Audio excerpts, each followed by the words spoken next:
Very good afternoon সকলকে। তো অনেকদিন ধরে ভাবছিলাম যে হিরো এক্সট্রিম 125 এর সাথে অ্যাপাচি 164B আমার যে গাড়ি রয়েছে, তো সেটির দুটোর মধ্যে বাইক কম্পিটিশন করব আমি। তো যাই হোক, হচ্ছিল না, সময় হচ্ছিল না বা বাইকও পাচ্ছিলাম না আমি। তো তোমরা দেখতে পাচ্ছ দুটো কিন্তু same same bike, same look, same design, same কমফোর্টও তোমরা বলতে পারো। বাট প্রাইসের দিক দিয়ে কিন্তু সব থেকে মানে মারাত্মক যে বিষয়টা আছে সেটা হচ্ছে প্রাইস। প্রাইস কিন্তু এটা তোমাদের পড়বে 1,70,000 সবকিছু নিয়ে, এবং এটা তোমাদের চলে আসবে সবকিছু নিয়ে টোটাল এস্টিমেট 1,30,000 সামথিং এর মধ্যে সবকিছু চলে আসবে। বাট ডিফারেন্স কিছু রয়েছে, ঠিক আছে, ডিফারেন্স রয়েছে, ফিচার্স কিছু আছে।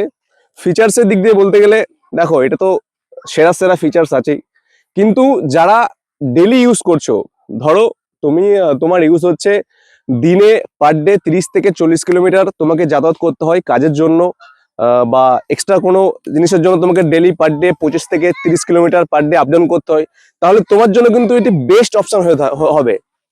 কারণ এটির মাইলেজ তোমাকে খুব সুন্দর বার করে দেবে। এটির মাইলেজ তোমাকে দেবে মোটামুটি হাইওয়েতে 58 থেকে 60। কারণ এটা ওনার রিভিউ আছে, আমাকে যে ওনার আছে সে আমাকে বলেছে যেটা ম্যাক্সিমাম 55 থেকে 60 কিলোমিটার মাইলেজ দেয় 1 লিটারে। আর এইটা তোমরা সকলেই জানো, এর ভিডিও আমি অনেক করেছি। এটা তোমাকে মাইলেজ দেবে, দেখো সত্যি কথা বলতে এটা মানে ডেলি ইউজের জন্য নয়। তো যদি তোমার ইউজ হয় ডেলি 5 থেকে 10 কিলোমিটারের ভেতরে, হয়তো তোমার ডেলি সব মিলে 10 কিলোমিটার তুমি রান করছো পার ডে, তাহলে তোমার জন্য কিন্তু এটি বেস্ট। এটা শখের বাইক, দেখো ঠিক আছে, কিন্তু ডেলি পারপাস ইউজ করার জন্য নয়। তো এটা তোমাকে মাইলেজ দেয় হার্ডলি 35 থেকে 37 কিলোমিটার। তো এটা খুবই ব্যাড মাইলেজ আছে।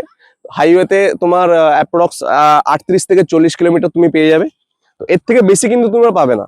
তো আমার যদি চয়েস বলো বেস্ট, যদি চয়েস বলো যে এই দুটোর মধ্যে কোনটা মানে মানে আমার ফেভারিট, তবে পার্সোনালি মানে আমার পার্সোনালি ওপিনিয়ন বা আমার পার্সোনাল চয়েস সেটা হবে এটা হিরো এক্সট্রিম 125।